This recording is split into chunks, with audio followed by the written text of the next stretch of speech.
Right. Okay. So,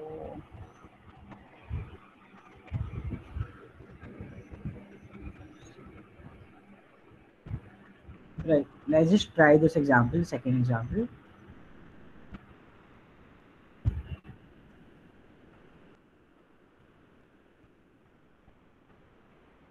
If you guys are not being able to see this, can you just tell me? Okay. Uh, Read this question and we'll try and solve this now.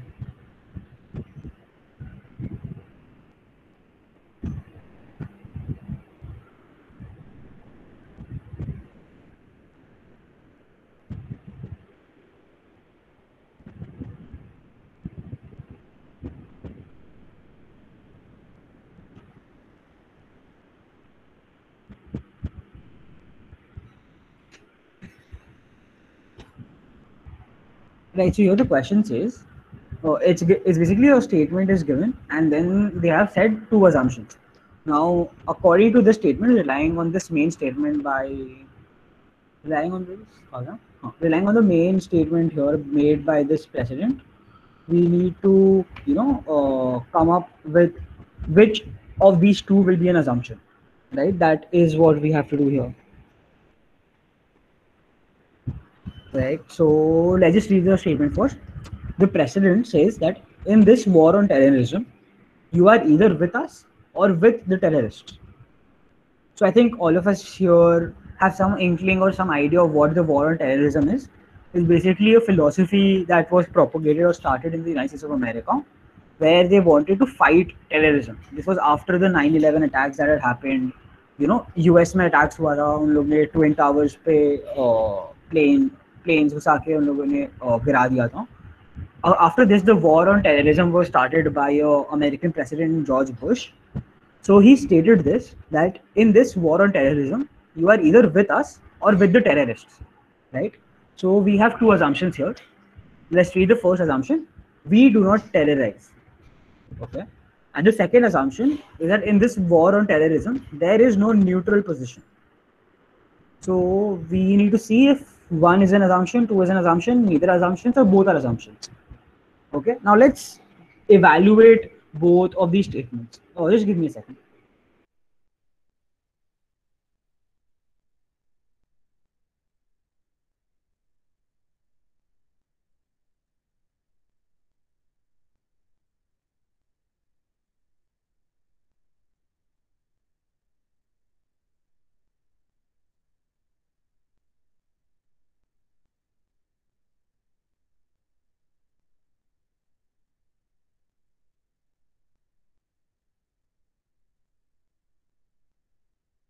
Hi, right, sorry. So let's read this. Let's see the first assumption first. We do not terrorize. Now, is this relevant for us? Is this basically a restatement of what is being said here? Or like for answering these sort of questions, because we will be doing more advanced questions argument, your job here is to see whether this statement is firstly relevant to what the main statement is. Okay? So is assumption one at all relevant to what this main statement is saying? That is your first job. Secondly, you have to see that uh, for the main statement to be true, does this need to be true? Okay, मतलब अगर ये चीज for this to make sense, for the main statement to make sense, does number one also need to be true? Does that need to be true? ये सच होना पड़ेगा क्या to make this more sensible? That is your two main jobs when you are answering such assumption questions. So यहाँ पे see that this particular assumption, we do not terrorize, is not actually relevant, simply because the main statement here is talking about an element that is choice. See, यहाँ पे there's a choice of either being with the terrorist or against the terrorist. There is an element of choice. However, this is a very generalized statement, right? This isn't really giving us anything other than what this is being said. If we try to refute this, remember in the last class we had tried this method, he try and refute it by changing its meaning, then we will be able to know whether main statement is being true or false. So let's try and refute this. Let's इसको उल्टा कर देते हैं. Basically, when you say we are refuting something, इसको we try and make it opposite to look at what if it affects the main statement or not. That is what we do when we saying something that we are refuting it. इसको if we refute it, that would mean we terrorize. So would that affect this or not? If we use the word we terrorize, then doesn't the main statement make no sense? Like if we refute this particular statement, main statement में कुछ फर्क पड़ रहा है कि नहीं? That is what we need to look at. Okay.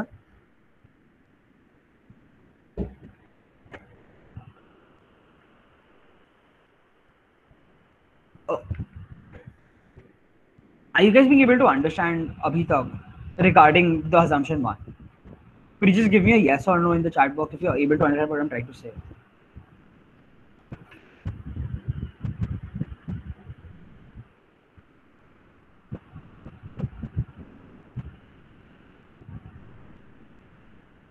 Okay.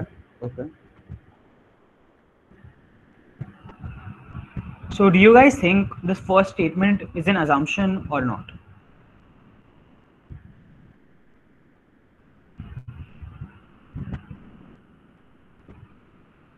It is not.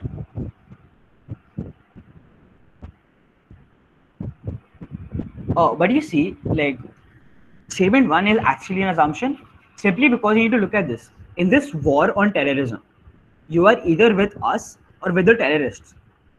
What does this mean? That the terrorists are the one who terrorize? And when the president is saying that you are either with us, so this assumption we is talking about the side of the president, right? So if this particular statement is giving you a choice between either being with the president or being with the terrorists, and if the terrorists are the one who terrorize, wouldn't that mean that your side, the president's side, does not terrorize? So wouldn't statement one actually be an assumption? Are you guys being able to understand that? That statement one is a very generalized statement, but it is an assumption. That's what I'm trying to tell you. Like, generic statements like we do not terrorize are also assumptions. They can also be assumptions. Simply because you see that if we use a refute wala theory again, इसको उल्टा कर देते एक बार. We do not terrorize, को we terrorize. ठीक है? Then let's read the statement again. In this war on terrorism, you are either with us or with the terrorists. However, the first statement, if we terrorize, is true, then what is the difference between us and the terrorists? Right? So that is the reason why the first statement is actually an assumption that has to be true for the main statement to be true. This might, when you read it, it might seem very generic, or it might seem, not that important compared to the second statement. However, it is actually an assumption when you try and using the refute wala theory.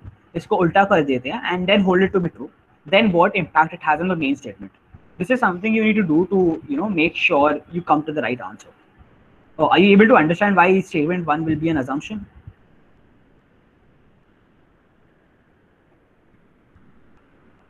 All right. Let's read the second statement now. In this war on terrorism, there is no neutral position. Before I explain it, what is your stance on this? Do you guys think statement 2 is an assumption or not?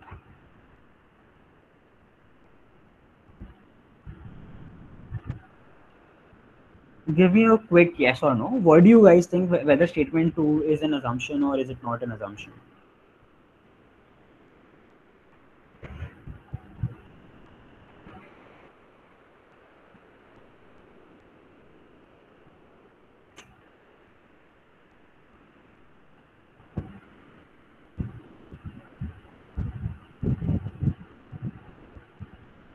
Both are assumptions. Okay, Anurag says that both are assumptions. All right. Let's see why that could be the case. Let's see statement 2. In this war on terrorism, there is no neutral position. Now understand that this statement, it is talking about anyone not having a neutral position. The main statement, however, is talking about siding with the terrorists or non-terrorists. It's saying that you are either with us or with the terrorist. That is what the main statement is saying. You have to make a choice. Either you are with us or with the terrorists. Another thing we need to check here is that what happens if we try to refute it. Okay? Like suppose let's refute the second statement. Then it becomes there is a neutral position. Right? If we, statement 2 ko ulta kar de, if we try and refute this, then it becomes there is a neutral position. However, in that case, the main statement becomes invalid simply because the main statement is saying that you are either with us or with the terrorist. The main statement is not giving you a choice to be neutral. Okay, that is why statement two is also it is an assumption, and as statement one and two both are assumptions, the answer here would become C. Okay, so you need to remember that for a statement to be a conclusion or an assumption, a few conditions need to be met. That we have discussed already. Firstly, it should be directly relevant or related to the main statement. Okay, अगर suppose इसमें कुछ भी अजीब सा होता, like if it would not be related to this only, that uh, something like the war on terrorism, the war on terrorism has no place in today's economy, something like that. If it is not related to this choice that you're talking about between us or the terrorists, that is what the main statement is. It is whether there is a choice where you stand. That is basically what the main statement is trying to talk to you about. Your position on the war on terrorism. So it needs to be related to that. That is the first and foremost check. If it is not related, then it cannot be an assumption. Secondly, it should follow from the main statement. That means that it should be a derivable. So basically, it should be a subset of the main statement. That is why we use the refuting test to understand whether if we switch the statement around, अगर हम लोग statement को उल्टा कर देते हैं assumption को, तो statement पे क्या effect होता है. जैसे कि यहाँ पे अगर हम लोग उसको उल्टा कर दिए कि there is a neutral state position, तो ये main statement false हो गया ना, क्योंकि main statement जो बोल रहे neutral position नहीं हो सकता है ना. If that happens, and the main statement obviously cannot be false, that is why 2 needs to be an assumption. So you need to use that refuting wala strategy to come to a correct answer if you are if you're confused after reading the question. Okay, have you guys been able to understand what this first example was? Did you guys understand how we got C as the answer? Give me a yes or no. If you have any doubt, please let me know. I'll redo it again. We'll go over the question again. हम लोग वापस कर लेंगे, कोई problem नहीं. Just give me a yes or no. किसी को समझ में नहीं आया होगा, raise your hand, unmute करो, type करो, whatever you want.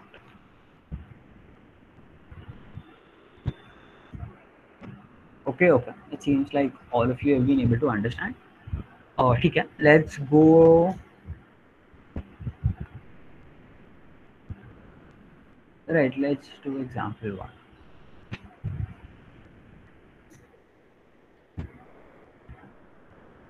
Yeah, we have to do the same thing. If statement, basically this is a conclusion question. Okay. So last wala we had done assumption. Remember the day before the assumption class we had done conclusion. So this is basically a question set of both assumptions and conclusions that we are able to understand both and differentiate between both topics. So यहाँ पे the question states that if this first statement, if the statement is a conclusion, then the answer will be A. If second is only a conclusion, then answer will be B. If both are conclusions, then it will be C. If neither is a conclusion, then the answer will be D. All right. So just read the question once on your own. Then I'll come and try and solve it with you guys. Just read it and try and see if you are able to come to the answer. Okay? I'll give you 2 minutes. At 28, we'll start the solving the question. तब तक try and do it अपने आप करने का try करो and keep an answer in your head. Okay, don't type it in the chat box. Let's just discuss it, then we'll come to the answer. Try and solve it on your own.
Okay, have you guys been able to do it? Have any of you been able to, come to an answer? Give me a yes or a no. Have you guys been able to come to an answer on your own? Like, do you guys think there is a correct answer? What do you guys think the answer is? Can you just put it in the chat box? No, are you sure not able to come to an answer? Okay, not a problem. We'll do that. Okay, so let's read the statement. The main statement here is that unity is hindered by gaps between people in terms of economy, culture, region, and language. Unity is hindered by gaps between people in terms of economy, culture, region, and language. So what is this means? इसमें लोग बोल क्या रहे हैं main statement में कि एक दूसरे के बीच में जो यूनिटी होता है togetherness between people that is hindered. Basically, hindered means that that the unity is not there uh, between people because लोग में बहुत डिफरेंस होते हैं in terms of economy. So how much a person earns, culture, क्या background से लोग आ रहे हैं, कौन सी भाषा में लोग बात करते हैं, कहाँ लोग रहते हैं, ये सब के वजह से लोग में जुड़ाव नहीं है. There is no unity between people. Yeah. Okay, I got it, Ayush. I'll come to trying to solve it. It's all right. I'll tell you how to solve it. So firstly, you read the main statement. You get an understanding of the main statement is saying. It is basically saying कि अगर लोगों के बीच में money में ऊपर नीचे है या अलग अलग कल्चर से आते हैं लोगों अलग अलग रीजन में रहते हैं. कोई सपोज वेस्ट बंगाल में रहता है, कोई राजस्थान में रहता है. Somebody talks in English, somebody talks in Hindi. If you're not being able to talk in either language, like I can only speak in Hindi, I'm not being able to speak in English. या फिर मैं English में बात कर सकता हूँ, हिंदी में बात नहीं कर सकता हूँ, ऐसा कुछ होगा दो लोग के बीच में, तो यूनिटी नहीं रहता है उनके बीच में. That would be what it is being said. Now let's read the two statements. Unity is a must for the country. Okay, remember when we talk about an extreme statement, this is a sort of an extreme statement. It is a must for the country. Let's read the second statement now. Any country where there are such gaps will find it difficult to stay united. All right. So here, look closely at the two statements. You will see the statement 1 is not implied anywhere by this given statement. Unity is a must for a country. Other than being an extreme statement, it is not mentioned anywhere. Ki it is basically saying कि अगर economy, culture, region और language में gaps होगा, तो there will not be unity or there will be difficulties in achieving unity. However, it is not saying anywhere कि unity is good or bad. And remember, you cannot put your own assumptions. Like there might be a mindset within you कि unity is a good thing. आप ये सोचते होंगे कि unity अच्छा चीज होता है. However, it is not mentioned यहाँ पे कहीं पे, so you cannot just assume that. Unity is a must for this country. It is no, we cannot derive it from the main statement. The main statement is just saying कि what causes difficulty in achieving unity. That is all the main statement is saying. Second, however, the first statement, this particular statement, it kind of goes out of the window because it is not really given anywhere. If we are saying what obstructs unity in a country, we are definitely not trying to say that it is a must for the country. We're just trying to show how unity can be obstructed. What difficulties can there be in achieving unity? We are not giving it any value judgment. It is good, it is bad. And if we are not saying it is good or bad, a must तो बहुत ही दूर का बात हो गया ना. It is a very absolute statement to make, and that is why statement 1 cannot be the answer. It cannot be a conclusion. Okay, remember, which is not an assumption. Statement is a conclusion question. That is why question statement 1 cannot be a conclusion. Let's read the second statement. Any country where there are such gaps will find it difficult to stay united. Alright. Now understand that this is a definite conclusion. आप ये पढ़ते ही आप बोल पाएंगे definite conclusion. Why?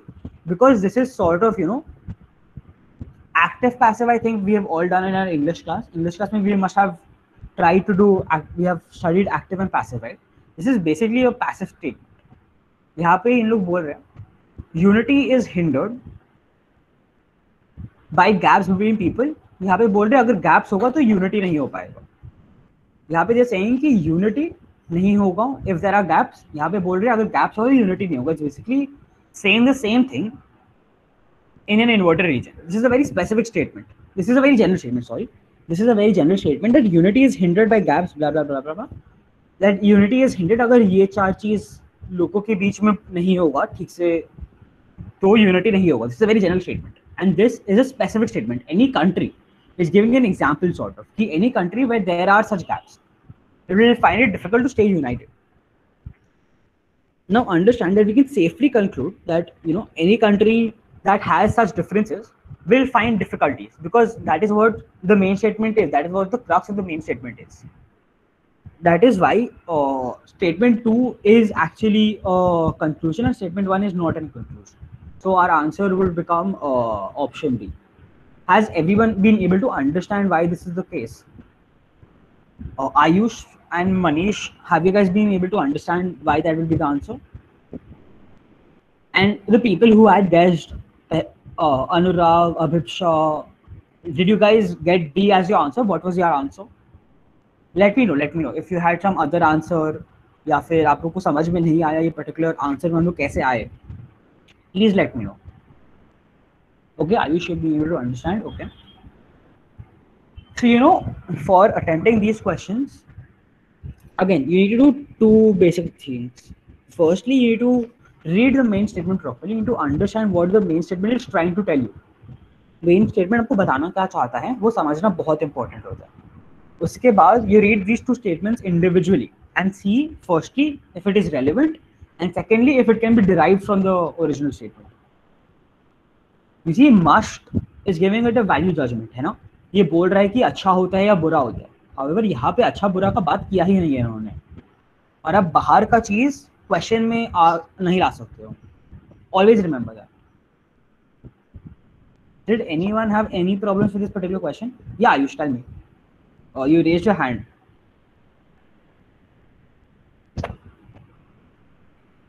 गलती से हुआ का? Just let me know.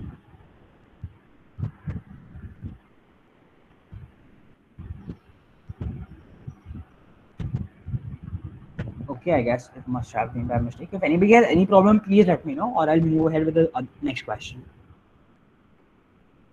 Okay.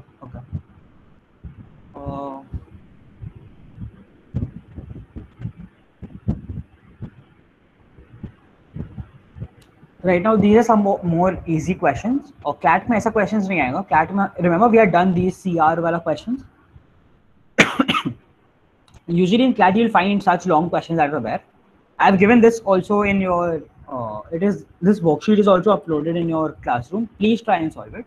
Let's do the easy question cards so that we are able to form a base so that you are able to solve difficult questions on your own. Let's try the first question. Read it on yourself and we'll try and answer it. You basically need to see whether in these questions a statement is followed by two assumptions. Assumptions may or may not be implicit. So remember what we said. It's basically an assumption question only. We need to see if whether ये statement पढ़ के आप ये assumption निकाल सकते हो कि नहीं. Can we assume this or not? That is what we need to find out. ठीक है? So let's try and do that. Read it on your own, then I'll try and answer.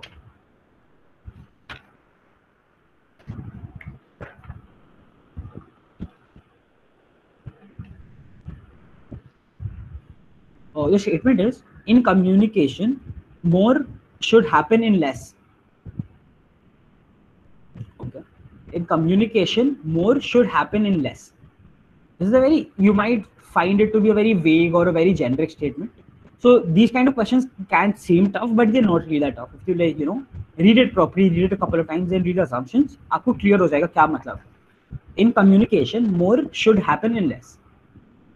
Assumption: the more you talk, the less you communicate. Okay. The process of communication is never complete. Okay. Firstly, identify such words. Never आपको दिख गया, आपको पता है ये एक थोड़ा सा एब्सोल्यूट स्टेटमेंट है, इसको पहले हाईलाइट करके साइड रख दो, so that you are able to figure out what is absolute statement and what is not. You can see this is clearly an absolute statement, right? So let's again try and understand what the main statement is trying to tell us. In communication, more should happen in less. इसका मतलब क्या है? इसका मतलब है कि more मतलब you should be able to communicate more in less. So less can mean two things. It can either mean, you know, less time. Just a second.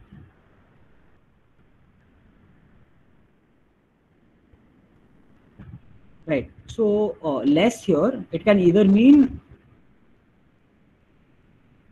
I'm not being able to write for some reason. Just a second.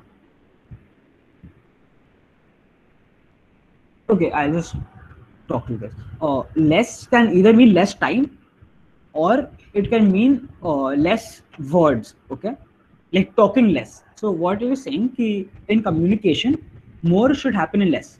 मतलब कि आप कम बोलोगे या फिर कम समय लेके बोलोगे, उसमें ज्यादा चीज दूसरे जन को चाहना चाहिए. That is what it is basically trying to say. कि कम बोलने में और कम समय लेके बोलने में दूसरा जन को ज्यादा पता चलना चाहिए. More communication should happen in less words or less time. These could be the two possible meanings. Yeah, less talk. What Ayush is trying to tell us. Exactly right. Less talk में there should be more communication. That's what it is trying to tell us. Right? Time or words.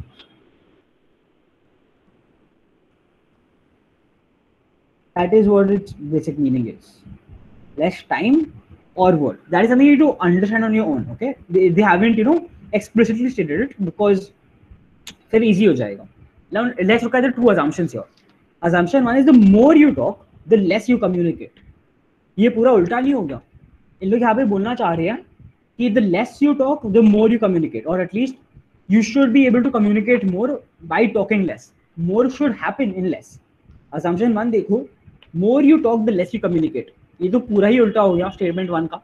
So that is why assumption one is incorrect. You know, because you can clearly see that the first assumption, it goes counter to the statement. Right, Ayush is correct. More communication, less talk. But it is more talk, less communicate. That is why statement one cannot be. It is not an assumption. It is going against the statement. Let's look at the second statement now. The process of communication is never complete. Now the first method is seeing if it's relevant. Is this statement relevant to this particular thing? Not at all, right? It's talking about something completely tangential, which is not related to the statement at all. Secondly, it has a very, you know, very strong word, which is a very identifier to see an extreme word, so to say. Never complete. Such words would usually indicate that, you know, it cannot be the answer because it is firstly not relevant, and secondly it is not mentioned. So the answer here would become C, right? The answer would become C. Have you guys been able to understand the first question? Or could you just give me a yes or a no so that we can move ahead? Yeah, Anurag has been able to understand it. All right. Both statements are not assumptions as they both aren't relating to the sentence. Right. Anurag, notice that the first is sort of related. However, it is opposite of what we're trying to say. Okay. But yeah, you're correct. Okay. Let's move to the second question. Regardless of circumstances, a crime is a crime and should always be treated so. So ये बोलना क्या चाह रहा है कि I don't care why you did a crime. A crime is a crime and it should be treated that way. You might have had a very good reason for doing a crime, but I don't really care about it because you have committed a crime. That is what the statement is saying. Now let's use the assumptions. A criminal should always be punished. All right. A criminal should always be punished. Secondly, circumstances should not be given any weightage while deciding on the fate of the malefactor. Right? These are two assumptions in front of us.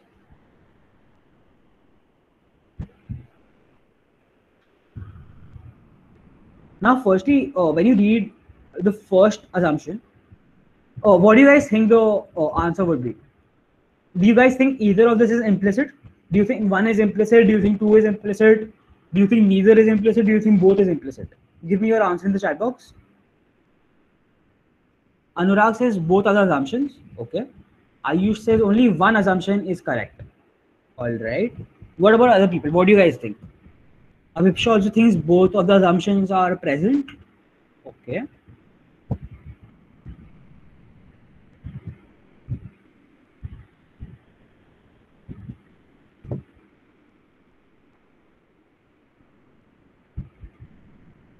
Goy also says both.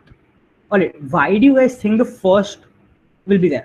This is a little tricky question comparatively to the ones we have been solving so far. Now, understand one thing is very important here. This is talking about a crime being considered a crime, and secondly, a criminal should always be punished. Right now, okay, Manish says two only. All right. Now, understand this. We are not talking about the treatment or the punishment of a criminal. Understand firstly यहाँ पे should always again becomes a very extreme statement. Okay, remember that should always is sort of an extreme statement. Should always will become an extreme statement of sorts. So that is one reason why first is not really an assumption, because this is a little tricky, I get it, but try and understand this. The statement is saying that crime को crime समझना होगा. That is all right, but a criminal should always be punished is not really within the ambit of a crime being a crime. You know, there might be reasons for a criminal to not be punished. I'm not saying that it won't be a crime. Okay. I'm telling you Akshit, I think your voice broke. I used to saying your voice broke. So can you repeat that again, please? Yeah. Sure. Oh, am I clear right now? Are you guys being able to hear me, Abhi? Yeah. Right. So a crime should always be punished. A criminal should always be punished. Now understand here. A criminal मतलब कि उसने crime किया है ना? So how do I explain this? Just a second. Right. So suppose let's assume कि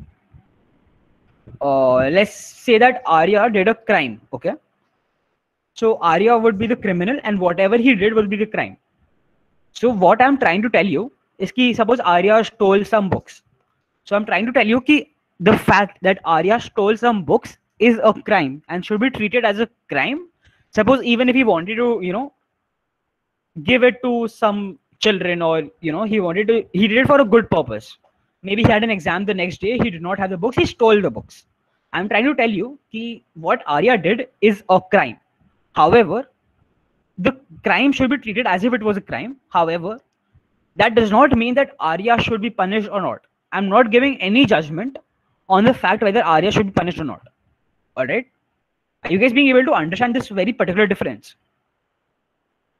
Why the first statement is not an assumption? Sorry. There is a difference between a crime being a crime and a criminal always being punished. Understand that. I might tell you that somebody committed a crime, you consider that a crime. However, a criminal being punished or not is a completely different question. Okay.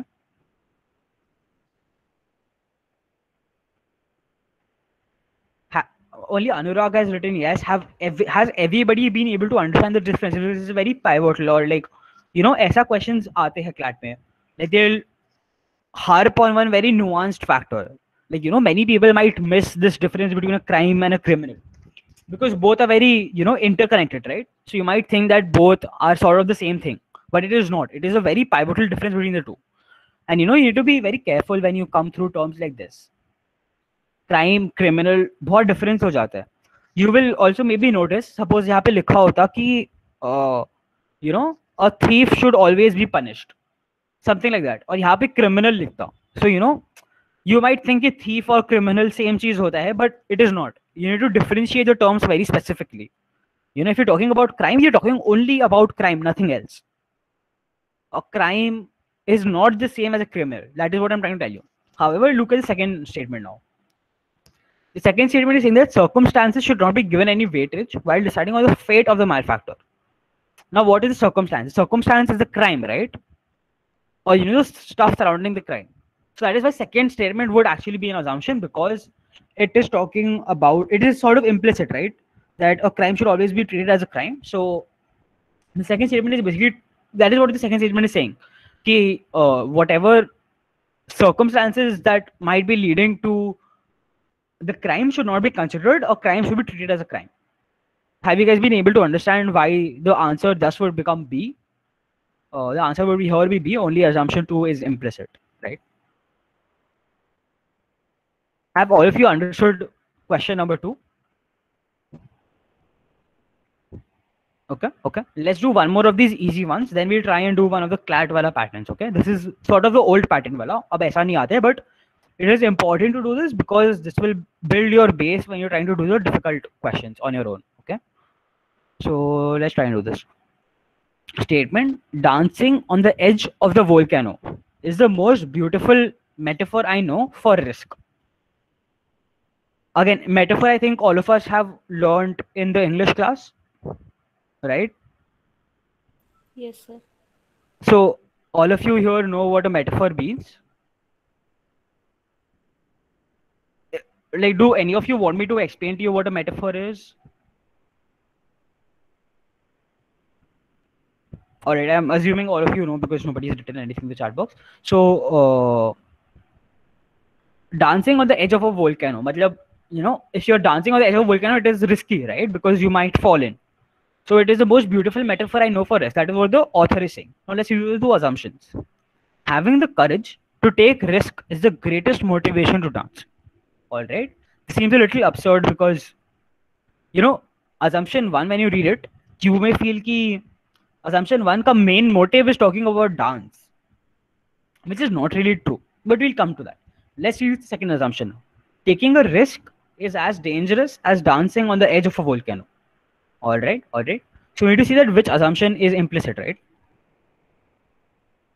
So understand that statement 1, you cannot really derive from the statement.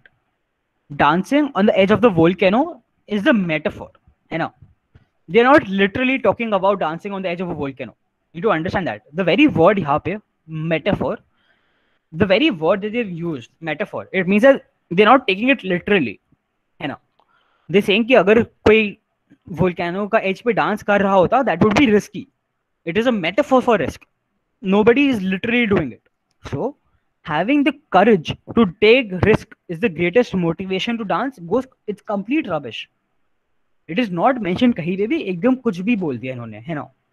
Because it firstly isn't mentioned anywhere यहाँ पे. Stuff like courage, motivation to dance, all of this crap is not mentioned in the statement. It is just faff to confuse you. And you shouldn't be confused because ये बहुत easily यहाँ पे इन्होंने metaphor बोल चुका है इसको. And all of this stuff like courage, motivation to dance, it just makes it outrightly outlandish. It's just not there. It's not there at all. So 1 completely goes out of the window. Let's look at 2. Taking a risk is as dangerous as dancing on the edge of a volcano. Right? That is what a metaphor means, right?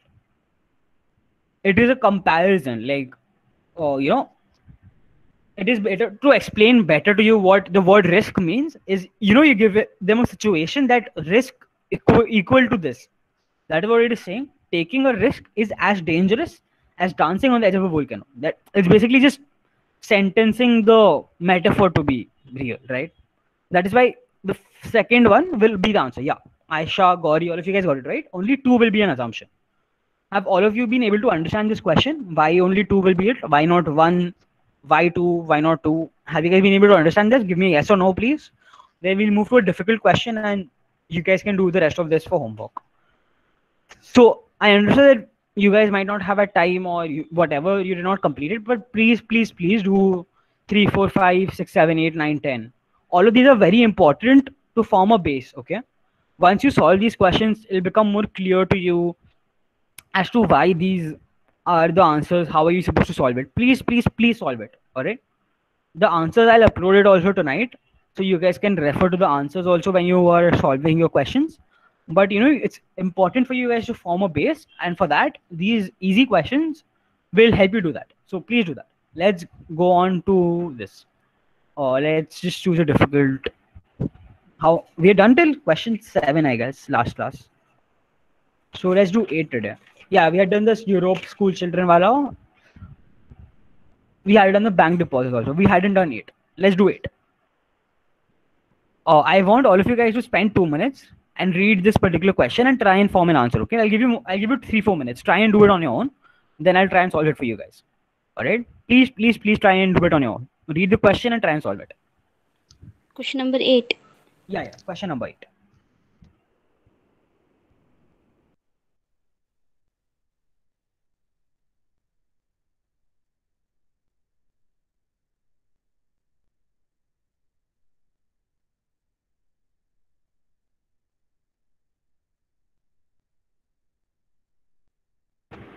Right. Let's try and read it. Have you guys been able to try and solve the question on your own?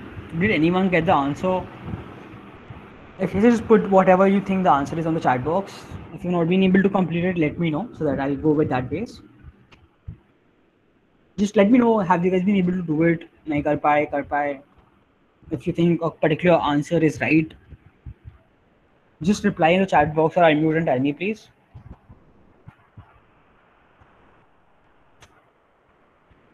Anurag is confused between B or D. Okay. What about all the rest of you? Ayush says B. Milind says D. Gauri says B. Alright. So basically, I gather there's a confusion between B and D. Okay. Did anyone not understand the question properly, or was stuck in the question? If anybody like that, just let me know. Just type yes or me or something in the chat box. Aisha says D. Okay. Was anybody not able to answer the question or not able to understand what the question is talking to us about? Anyone? No? Okay, I'm assuming all of you were able to understand what the question is saying, which is good. Quite a lot of progress. That's nice. I'll try and go slowly and solve this. I think D also, but maybe B. Okay. So all of you are mostly confused between B and D. Okay, I understand that. Let's read it once. Traditionally, decision making by managers that is reasoned step by step has been considered preferable to intuitive decision making. All right, there are some big terms here which might be confusing, but we'll go through all them. Just give me a second. All right. Traditionally, decision making by managers reasoned step by step. Okay, that is reasoned step by step has been considered preferable to intuitive decision making. However, a recent study found that top managers use intuition more than most middle or lower level managers.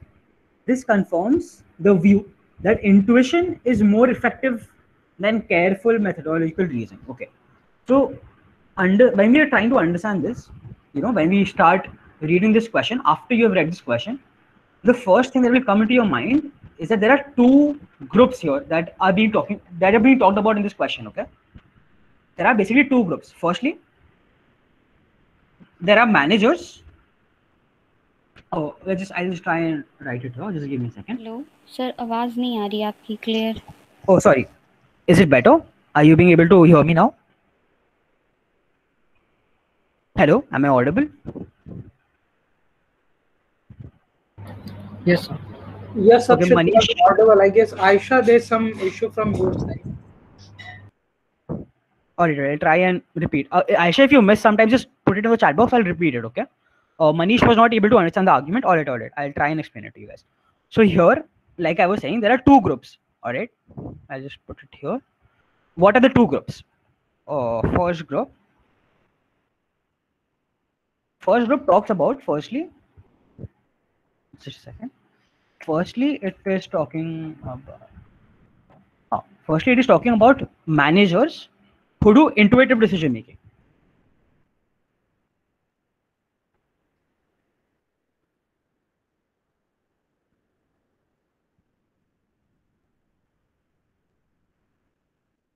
And the second group is managers who do reasoned or scientific or methodological, right? This is यहाँ पे इन्होंने बोला ना reasoned step by step and methodological, it means the same thing. Okay. It is managers who do methodological reasoning. That is what it's saying.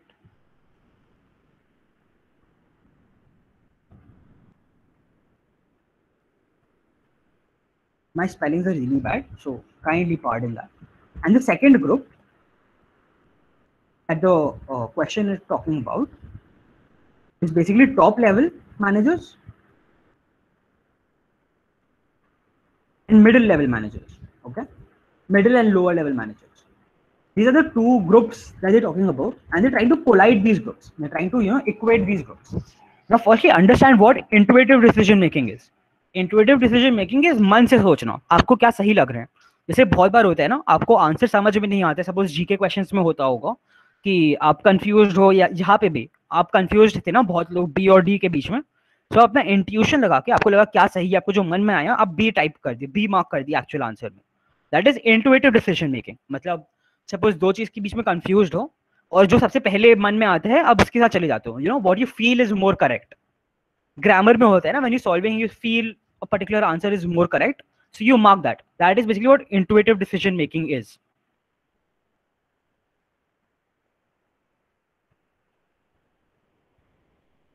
Right? And secondly, methodological reasoning. Methodological reasoning is scientific reasoning. You're using a particular method. Like remember we did that particular type of questions जहाँ पे we had assumption questions में हम लोगों ने किया था ना refute करके आंसर करना. That is methodological reasoning. You're using a particular method or using particular steps to come to an answer. These are the two kinds of decision making that they're talking about, intuitive and methodological. Now the second group is top level managers and middle level managers. Top मतलब जो एकदम senior level होते हैं ना, senior managers होते हैं, CEOs होते हैं. Those are top level managers. If anybody of you here are from commerce, you must have studied this in business studies. और commerce subject जो होता है उसमें top level, middle level, lower level. एक कंपनी में सबसे बड़े डिसीजंस लेते हैं वो टॉप लेवल मैनेजर्स होते हैं. जो छोटे decisions every day to day decisions लेते हैं वर्क लाइन मैनेजर्स होते हैं. दोस आर मिडिल लेवल और lower level managers. So what is this whole paragraph trying to tell us? It is telling us traditionally मतलब पहले के time पे या फिर पुराने टाइम से या फिर what is set in stone sort of like that. Traditionally पहले से जो चलता जा रहा है उसके हिसाब से decision making by managers, that is reason step by step. मतलब वो managers जो methodological reasoning करते हैं वो better होता है. Those decision makings are preferable to intuitive decision making. ठीक है? This is the first sentence which is important to understand. उन लोग बोलना चाह रहे हैं कि पुराने टाइम से जो चला आ रहा है what we think is true. What has been going on is कि those managers who take step by step decisions, those decisions are preferable to those managers who think दो के बीच में choose कर लेते हैं अपना मन लगा के without any proper scientific method. However, a recent study, I told you guys is a very important identifier to understand कि there is a change in the sentence. There is a change. कुछ there's a U-turn sort of thing being taken. However, a recent study found that top managers used intuition significantly more than most middle lower level managers. This confirms that intuition is more effective than methodological reasoning. Now understand that simply because top level managers choose intuition, that does not mean that intuition is better. So what we need to come to make this true, what we need to assume, or यहाँ पे हम लोग को assumption ढूंढना है ना. What we need to assume, we need to find an assumption that talks about intuition being better than methodological reasoning. That is what we need to find. After reading this question, आपका मन में यही आएगा कि यहाँ पे देखो ये बताता है कि टॉप लेवल यूज करते हैं इंट्यूशन और ये बोल रहे हैं इंट्यूशन बेटर होता है, तो इसका मतलब top level should be better than lower level. ये कहीं पे लिखा हुआ होना चाहिए, ठीक है, ताकि आंसर राइट आए. Now let's read the first option. Methodological step by step reasoning is inappropriate. Inappropriate again is a very extreme term. Remember, extreme term होगा, हम लोग उसको साइड कर देंगे एक बार, ठीक है. Is an inappropriate, a very extreme term, and it is not talking about what is appropriate, what is bad. It is talking about कौन सा एक दूसरे से better होता है. That does not mean the second one is bad. It just means it is not as good as the first one. So because it uses the word inappropriate, which is not really mentioned anywhere, this goes out of the picture. A नहीं है और C भी नहीं है. All of us were confused between B and D. Let's look at C. Decision made by middle and lower level managers can be made as easily. Again, this is not there, right? It is not comparing कौन सा से easy होता है, ये बोल रहे कौन सा से better decision होता है. So again, C is also not the answer. So A and C go out of the window. A or C gaya. We are left with B and D. Let's read B. B talks about top managers have the ability to use either intuitive or reasoning or methodological. Now understand, is B very relevant? All of those that are confused between B and C, I understand that. However, is B relevant? B is saying that top level managers have ability to use either intuitive or methodological. Now understand that all of the managers, they have the ability to use intuitive or methodological. However, they choose to use one particular method. Okay, like आपके पास भी बहुत सारा methods है ये answer को solve करने के लिए. You can use elimination method. You can use the assumption method that I told you about. You can use various different methods to come to an answer. However, you choose particular method. So this is not really that relevant. However, let's look at D. D tells us that top managers are more effective at decision making than middle or lower level managers. Isn't this what we are looking for? Top level managers are more effective. Now look at this. Traditionally, decision making managers reason step by step was considered preferable. मतलब पहले methodological reasoning was better than intuitive decision. अब recent study found that top managers use intuition more than methodological. Then put this sentence in. Top managers are more effective than lower level managers. That would mean that intuition is better than methodological reasoning, right? Because top managers use intuition and top managers are better than lower level managers, that would mean that intuition is better than methodological reasoning. You know, ये sort of chain बन रहा है. Have you guys been able to understand this? ये थोड़ा सा complicated question है, but this is the level of questions you should expect in your CLAT exam. और question 8 के बाद 20 तक 9 से लेके 20 भी इसी लेवल के क्वेश्चंस है, which is why I'm trying to tell you guys to do this paper on your own घर पे आराम से. Have all of you been able to understand why D is the correct answer? Give me a yes or a no. If you have not been able to understand, I'll explain it again. I have no problem. Just let me know. Please मेरे को बता दो आपको समझ में आया क्या? सबको समझ में आया? मनीष को आर्ग्यूमेंट समझ में नहीं आया था ना? मनीष, आपको समझ में आ गया आर्ग्यूमेंट क्या था? What they are talking about? All right, all of you were able to understand. All right, that's good. That's good. This is the sort of question you need to solve quickly, and you will be able to do that when you're eliminating. I was really happy to see that all of you were able to eliminate A and C, but similarly, you were confused between B and D. जो होगा, or even in your exam, you will be able to eliminate 2 questions, and you will be stuck between 2 options. Okay, so go back to try and see if this is mentioned in the question. You see, the question does not, like the statement does not really talk about the ability to use. कहीं पे भी word ability नहीं है. They're not talking कि एक जन use कर सकता है, दूसरा जन को use नहीं करना आता है. That is why you should eliminate this and go with D. And ये fit हो रहा है यहाँ पे, like perfectly fit हो रहा है sentence, है ना? You can derive from it. That is very important to do. So before the next class, please solve the 2 worksheets I had uploaded last week. पहले वो easy वाला करना जो photos है. क्या नाम है उसका? I'll just tell you the name. Assumption 1. Please solve the assumption 1 वाला paper. Then solve this question paper. I'll upload the answers to both today only in the evening so that you are able to see where you went wrong. We'll discuss that. And next class we'll do the analysis of the logic section of the paper and go ahead with that. Right, I guess. Is anyone from the GK team here?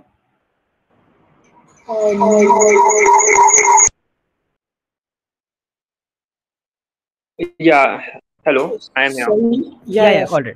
Here, thank you for Okay. taking the class. Okay. No worries, no worries. All the best, guys. I'll see you next week. Bye. Bye-bye. Hello, everyone. So I just wanted to quickly ask how many of you gave the mock today? Like, I'm assuming all of you who are there in the class gave the mock today.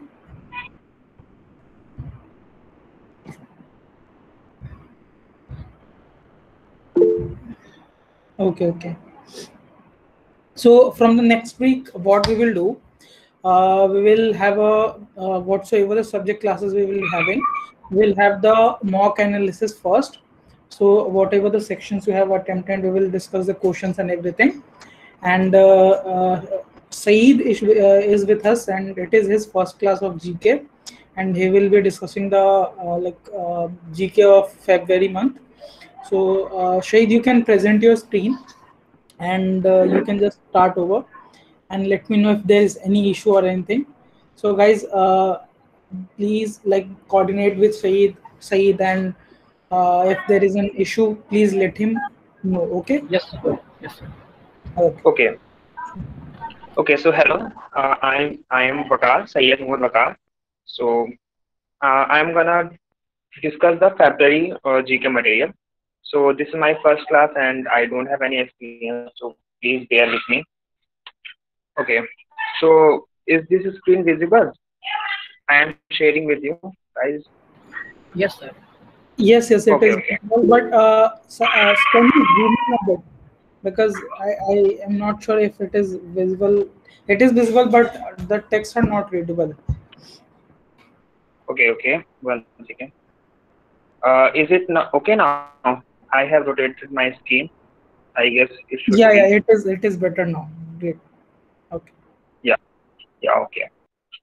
Okay. So, uh, can anyone tell me what are the topics? Are you going with the topics or just covering everything under the sun? Is there a number of topics that you have selected for covering? Can anyone just unmute and tell me?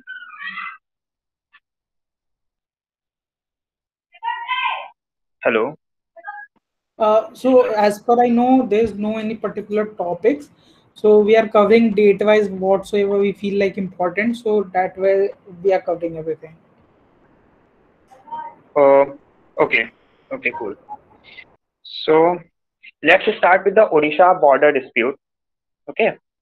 So this is the dispute recently uh, came up. It is in the Kotia Panchat in the Koraput district of the Odisha. So it is a village which is border on the Odisha and Andhra Pradesh state. It is on the bordering line. So you have to. So what are the key points you have to take from it? First of all, there is a issue. There is a border issue between two states, between the state of Odisha and Andhra Pradesh. So you have to know that border village name. That village name is Kotia Panchat. This Kotia Panchayat is located in the Koraput district of Odisha. Second point you have to take out from it is that the history of Odisha. So as we know, Odisha was carved out from the Bihar Bengal province, which was in the late 1936, 1936. This was carved out. Odisha was carved out from there. So and then we have to go through the what are the border disputes are also with the Odisha. So there are four border disputes with this state.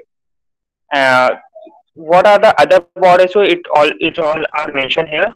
So the disputes are over the Kotia villages in Koraput district or bordering Andhra Pradesh, and this is the only major border conflict. And this was came up recently uh, in the current affairs. So you have to take a point on it. Okay. So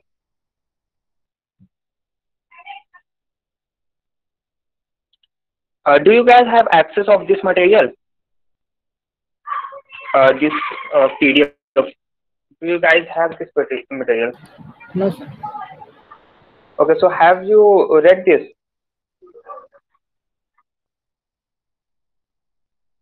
sir classroom में upload करते हैं video. हाँ upload करते हैं तो पढ़ा हुआ है ये? नहीं sir. Okay, cool. So from the next class onwards, try to at least cover some topics from whichever PDF is uploaded on the classroom. Try to cover some topics, read it by yourself, and then come in the class. So we will discuss about what are your like if there are some doubts, we can clear on that. If you want to know some extra info about that, we can also go on to that. Because there is nothing much to teach in the GK. We can just follow certain patterns. Okay, so what we can do is that pupils upload these materials on the classroom, so you must have read this earlier before joining the class. And secondly, try to grasp it, or I will say, try to point out some important things from it. I will also explain what are the important things from this PDF, and you should also be prepared earlier.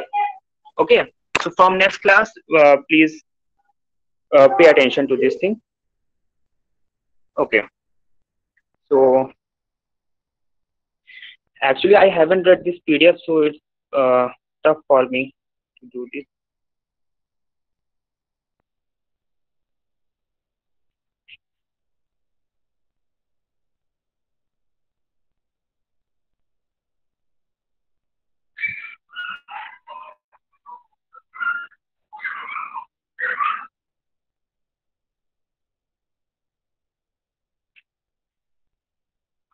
Okay, let's talk about the low conviction rates under UAPA Act.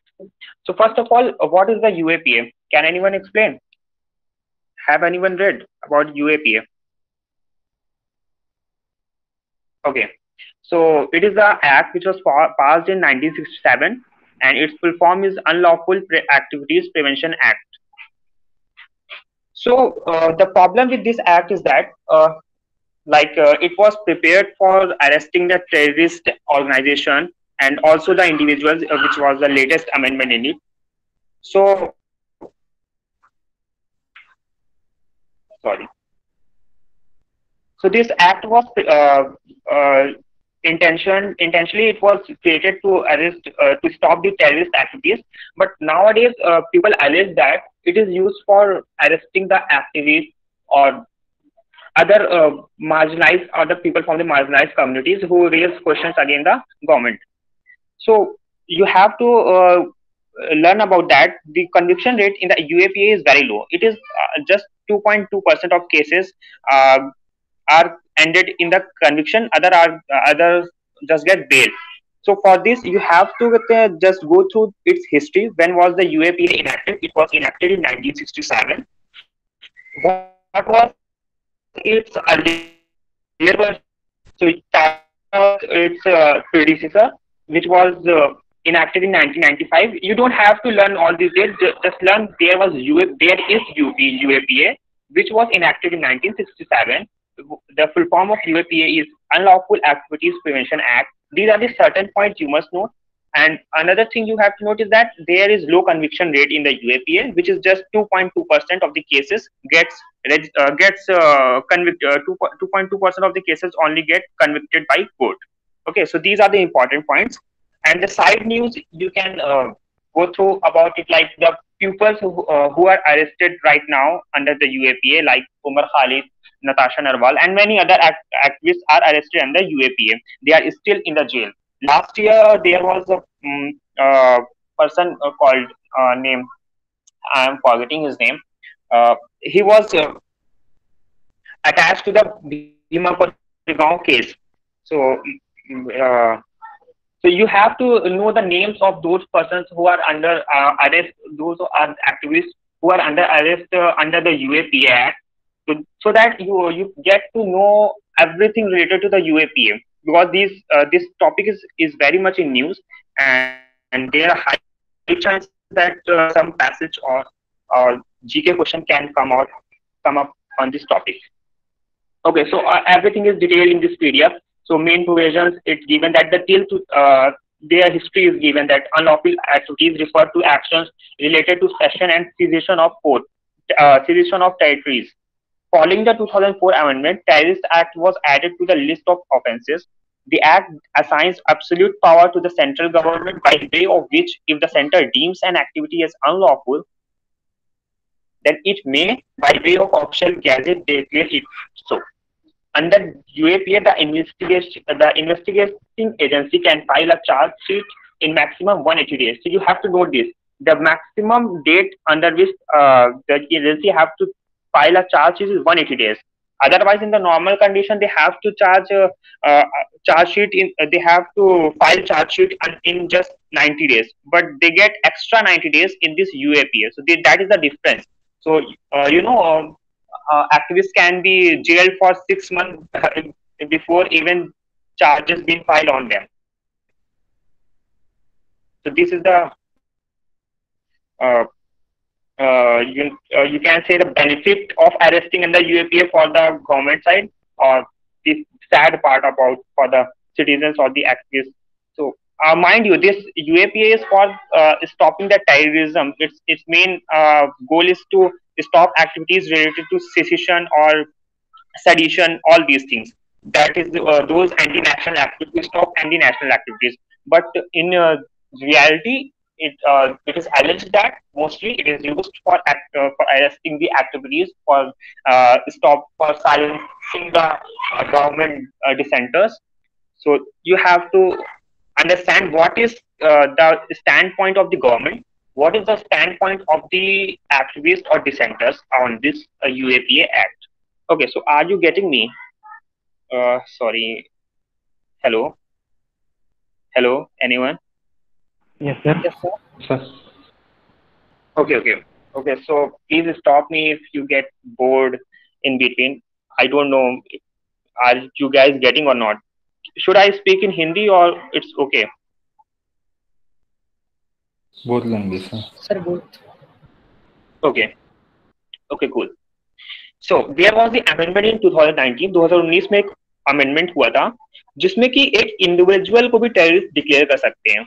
यानी 2019, before the amendment of the 2019, only the organization can be declared as terrorist organization and the people associated with that can be arrested.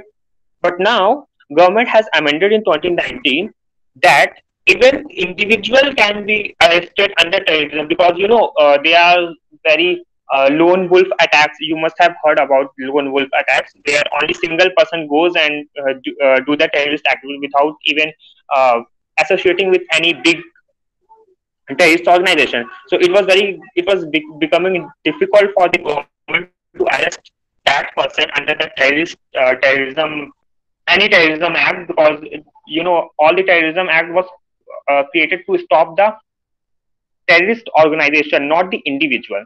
So this amendment came up in the 2019 that even an individual, यानी कि एक single इंसान को भी, एक अकेले इंसान को भी टेररिस्ट डिक्लेयर करके अरेस्ट कर सकते हैं.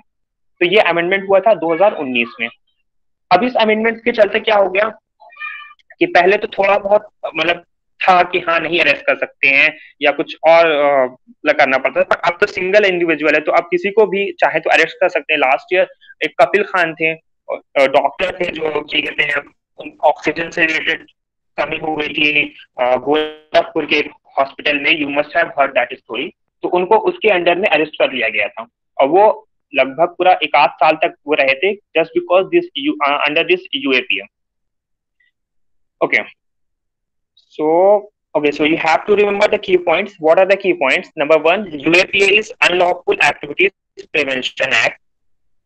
Second point, it was enacted in year 1967 and amended it मतलब रिसेंटली अमेंड हुआ है 2019 में, जिसमें 2019 में ये कहा गया है कि एक इंडिविजुअल भी टेररिस्ट, एक इंडिविजुअल को भी टेररिस्ट डेजिग्नेट कर सकते हैं. ओके.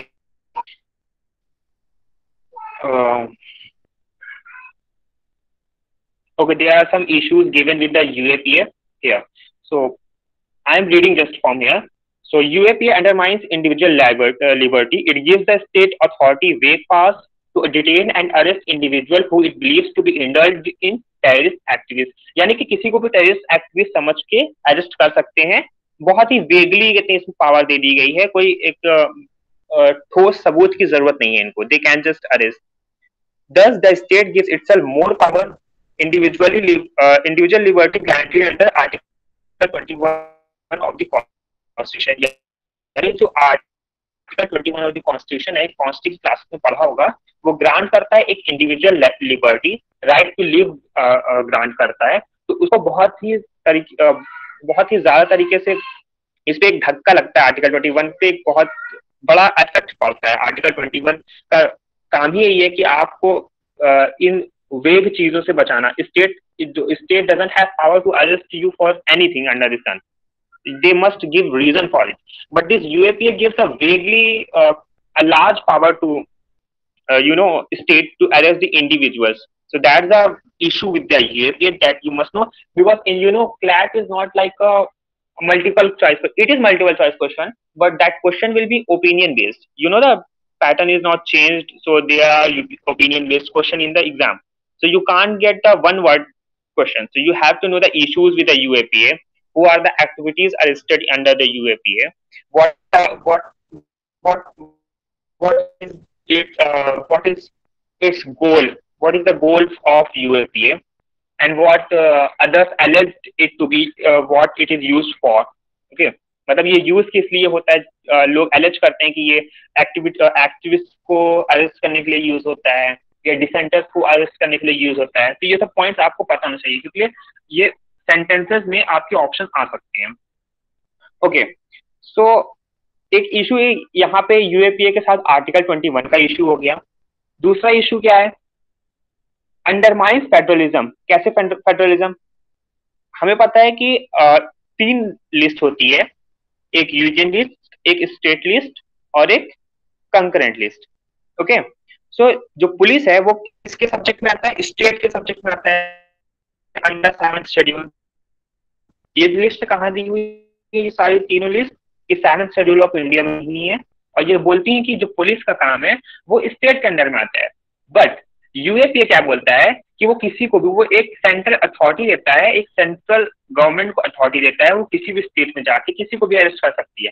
तो बेसिकली जो पुलिस का काम है वो कौन कर रहा है? सेंट्रल गवर्नमेंट के हाथ में चला गया इसके. तो ये एक तरीके से आपकी फेडरलिज्म को भी अंडरमाइन करता है. तो ये इशू हो गया. एक इशू और है, ये हम पढ़ते हैं यहाँ से, indirect restriction on right to dissent. The right of dissent is part and parcel of fundamental right to free speech and expression, and therefore cannot be abridged in any circumstances except for mentioned in Article 19, subclause 2. The UAPA 2019 empowers the ruling government under the garb of curbing terrorism to impose indirect restriction on right of dissent, which is detrimental for a developing democratic society. So वही चीज है जो मैंने बताया कि dissenters को arrest करने के लिए यूज होता है, जो कि एक तरीके से आर्टिकल 19 सब क्लॉज 2 का भी वायलेशन है. उसमें freedom of speech and expression दी गई है, बट ये under the garb of curbing terrorism. आपने कुछ गलत बोल दिया तो वो बोलेंगे कि ये सेडिशन का केस है, या फिर ये सेडिशन नहीं, ये कहते हैं एक तरीके से टेररिज्म को प्रमोट कर रहा है. कुछ भी आपने बोला तो ऐसा गवर्नमेंट एजेंसी आपके ऊपर इल्जाम लगा के आपको अरेस्ट कर सकती है under UAPA, which is a blatant violation of article 19 sub clause 2. So that is the issue with the UAPA. Number one issue with the UAPA is that it affects the individual liberty, which is granted under the Article 21 of the Constitution. It restricts right to dissent, which is granted under Article 19 subclause 2, and it also undermines federalism. So you got your point. Hello. Yes, sir, got it. Okay. So are you guys noting those points? Sir, You sir. must be noting. Sir, I have one question, sir. Yeah. Sir जो UT के subject UT का जो रहते हैं वो कौन से सब इसमें आते हैं? स्टेट और कौन सी लिस्ट में आते हैं? यूटी की लिस्ट के यूटी कहते हैं सेंट्रल गवर्नमेंट के ज्यादातर चीजें सेंट्रल, मतलब जैसे यूटी अगर दिल्ली की बात करें, दिल्ली एक स्पेशल है केस, लेकिन उसके अलावा बाकी यूटीज तो कहते हैं सेंट्रल गवर्नमेंट के अंदर आती है. सिर्फ एक दिल्ली ऐसा केस है कि जहाँ पे आपको आर्टिकल 239 के अंडर दिया हुए हैं, उसमें केसेस कुछ हैं स्पेशल राइट, जैसे लैंड हो गया और पुलिस हो गया और लॉ एंड ऑर्डर सिचुएशन हो गया, तो ये सेंट्रल गवर्नमेंट के अंदर आएगा. लेकिन बाकी सब चीजें दिल्ली गवर्नमेंट के अंडर आएगी, जैसे कि मेडिकल इंस्ट्रक्टर का चीजें जो है वो दिल्ली गवर्नमेंट के अंडर आएगी. तो ये यूनियन टेरिटरी का ये है, वो जब पढ़ाएंगे दिल्ली से रिलेटेड तो उसको पढ़ाया जाएगा. आपको पढ़ाया गया है क्या? नहीं सर. ओके, ठीक है. अच्छा, ये यूनियन लिस्ट, स्टेट लिस्ट पता है ना, concurrent list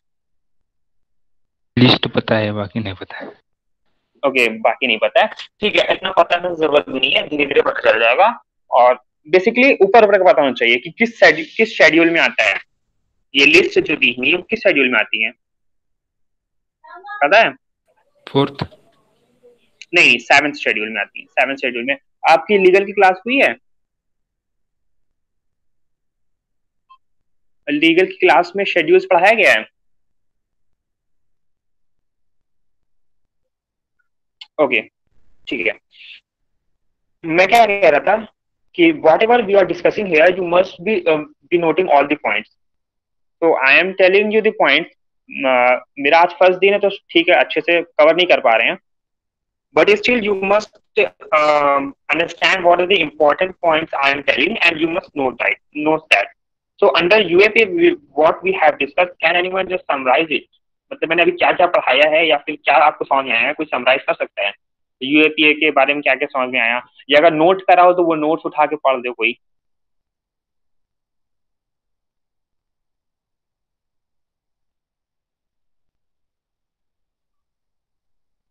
hello, actually I can't see your messages, so please speak. मतलब मैं पढ़ नहीं सकता, वो स्क्रीन शेयर हो रही है मेरी। सर 2019 में अमेंडमेंट हुई है, इंडिविजुअल टेररिस्ट अगर कोई इंडिविजुअल भी क्राइम करता है तो उसे टेररिस्ट एक्ट में पकड़ा जाएगा। एक है 2.2% कन्विक्टेड और एक है मैक्सिमम फाइल चार्जेस 180 डेज का। ज्यादातर 180 डेज के लिए पकड़े जाएंगे, ऐसा नॉर्मली नहीं होता।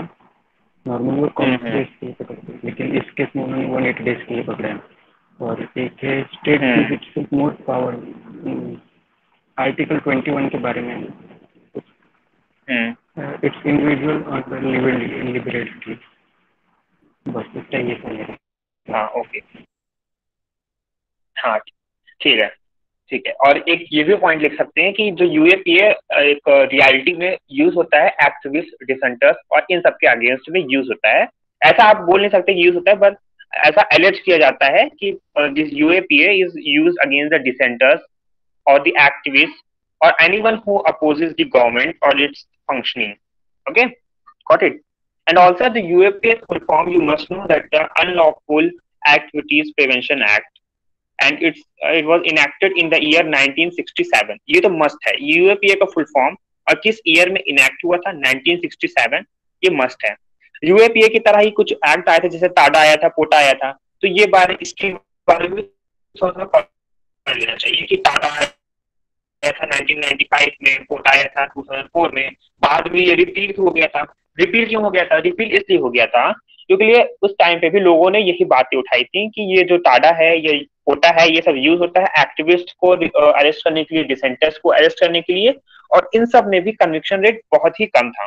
जैसे कि बताया हमने कि कन्विक्शन रेट इसमें सिर्फ 2.2% है यूएपीए। उसी तरह टाडा और पोटा में भी बहुत कम कन्विक्शन रेट था, और जो इंडिविजुअल लिबर्टी जो इफेक्ट होती थी इसके अंडर में, वो बहुत ही ज्यादा होती थी टाडा और पोटा के अंदर में। यानी किसी को भी अरेस्ट कर लेना, रैंडम बहुत वेगली पावर्स डिफाइन कर देना स्टेट की, बहुत ज्यादा पावर डिफाइन कर देना स्टेट की। So that was the lapsing point in the TADA and POTA. That is why they were revealed. So you must also note that TADA and POTA are like brother and sister of UAPA, which was enacted in the year 1995 and in the year 2004 respectively. But later on they were repealed.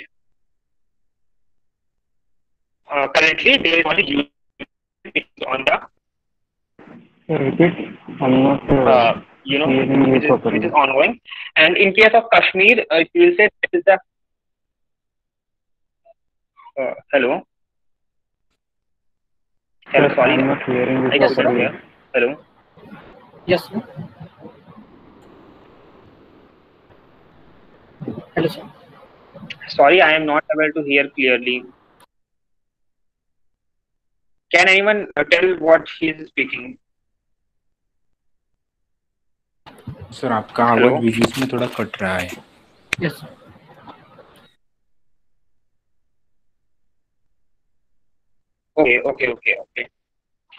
Okay, so actually I am attending it from the phone and my laptop is not charged right now.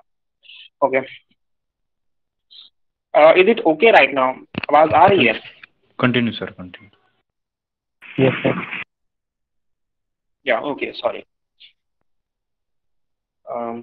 ठीक है, UAPA में इतना बताना था, तो अब UAPA का समझ में आ गया है। अब आगे चलते हैं, अब आते हैं सेडिशन लॉ पे।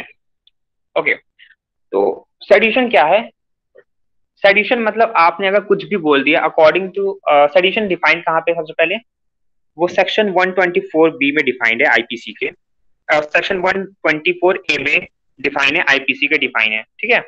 और वो क्या बोलता है कि अगर आपने कुछ भी एक्ट करा है जिससे ये लगता है कि कुछ भी ऐसा एक्ट जो गवर्नमेंट के अपोजिशन से किया है वो सेडिशन के अंडर में आएगा, ऐसा लिटरली ऐसा उसने बोला है। बट इन रियलिटी वो अगर आपने अगर ऐसा एक्ट किया है, बट वो एक्ट अगर आप आर्म्स उठाने के लिए बोल रहे हो या किसी को बोल रहे हो बंदूक चलाने के लिए या फिर कुछ भी ऐसा अनलॉफुल जो कि फिजिकली एफेक्ट कर सकता है गवर्नमेंट को, तब जाके वो सेडिशन में आएगा। पहले समझना है कि सेडिशन में क्या क्या आ सकता है, ठीक है। सेडिशन में आपके जैसे कि गवर्नमेंट के खिलाफ वेजिंग वॉर आ सकता है, ठीक है, waging war.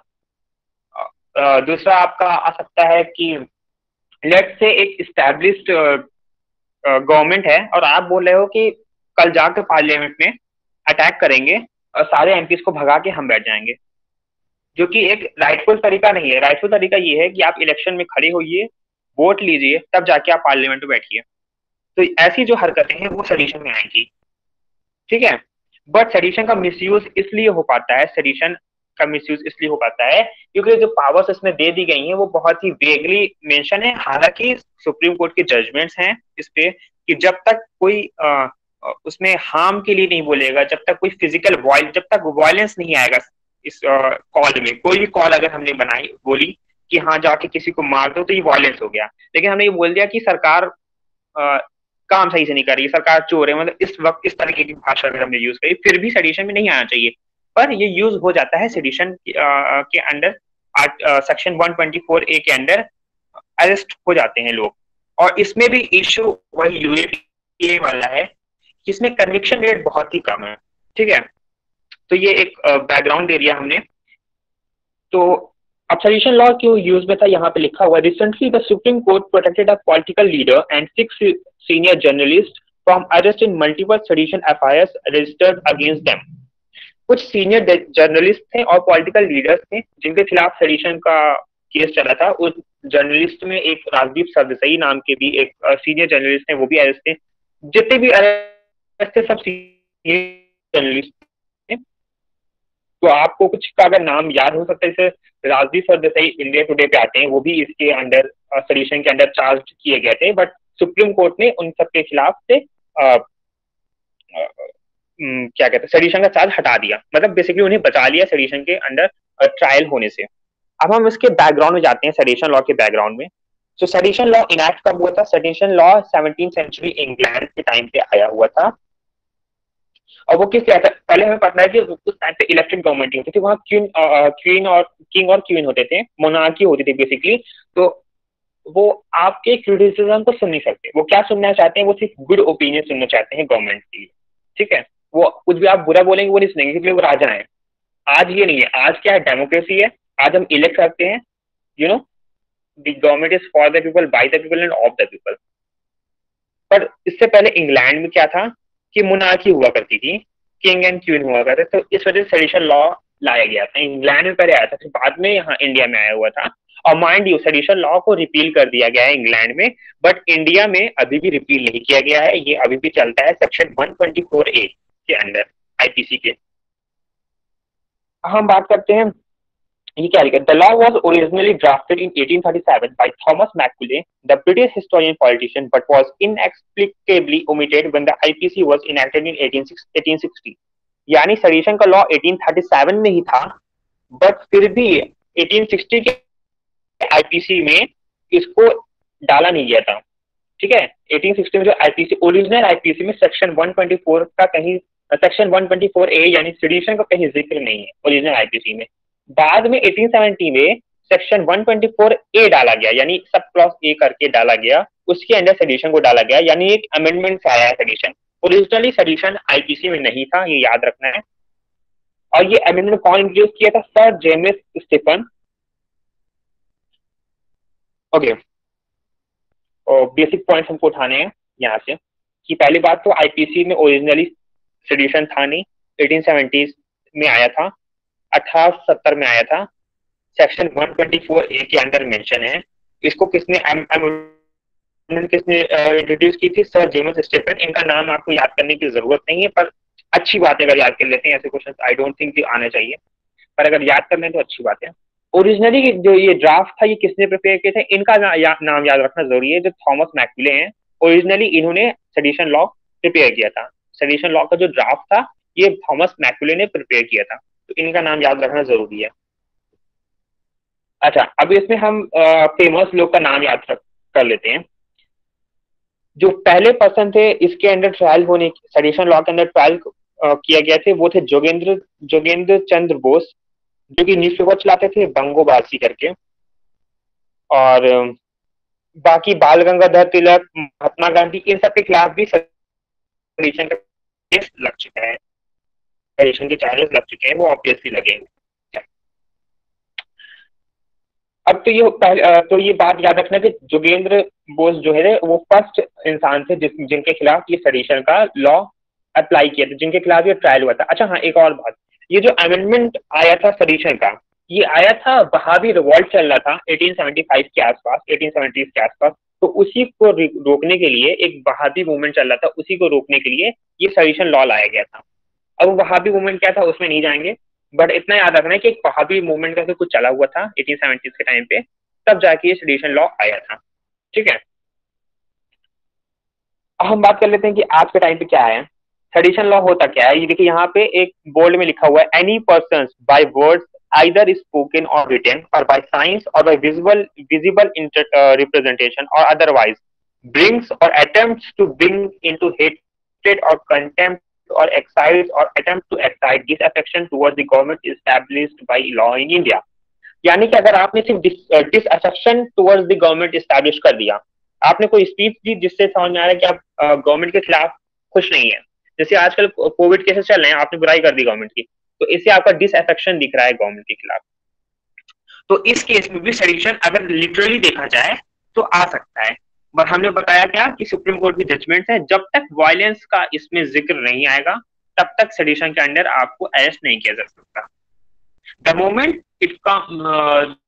moment the word violence comes in, the moment the act of violence comes in your speech, then you will be charged under sedition. Otherwise, it's okay. It's protected under Article 19 subclause 2, which is the right to speech and free expression. Okay. So इसमें बात दी गई है कि sedition एक non bailable offence है, यानी आपको bell नहीं मिलेगी, इम्प्रिजनमेंट हो सकती है 3 साल से लाइफ टाइम तक के लिए। अगर आप गवर्नमेंट जॉब में हैं तो आपको गवर्नमेंट जॉब से निकाल लिया जा सकता है। तो ये सब चीजें दी हुई हैं, ठीक है। ये यहाँ पे केस दिया हुआ है, 1950 में केस हुआ था, Brij Bhushan versus state of Delhi and Romesh Thapar versus state of Madhya Pradesh. तो ये सेडिशन पे कुछ डिबेट्स हुई थी उस टाइम की, उस पे है इसमें। हाँ, तो इसमें सबसे इम्पोर्टेंट डिसीजन था Kedarnath versus state of Bihar. ये इस जजमेंट को आप चाहे अंडरलाइन कर लीजिए, याद रख लीजिए कि इस जजमेंट से ही आया था कि वायलेंस का होना जरूरी है। इसमें क्या लिखा था, it upheld the constitutionality of sedition but limited its application to acts involving intention or tendency to create disorder or disturbance of law and order or incitement to violence। यहाँ पे एक और वर्ड ऐड कर दिया गया जो था incitement to violence। Sorry, so incitement to violence add कर दिया गया था तब केदारनाथ सिंह वर्सेस स्टेट के जजमेंट। बस इतनी सी बात आपको याद रखनी है। पहला सेडिशन लॉ आया कब था? ओरिजिनली आईपीसी में था नहीं, बाद में अमेंडमेंट करा गया था।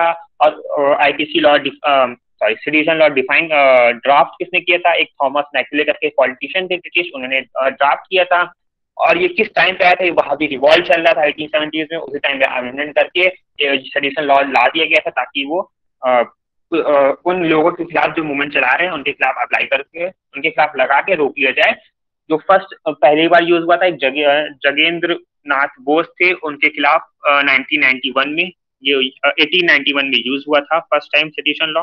ये पीडीएफ आपके पास मिलेगी तो आप यहाँ से चीजें देख लेंगे, बट स्टिल याद रख लीजिए कि मेन पॉइंट क्या है।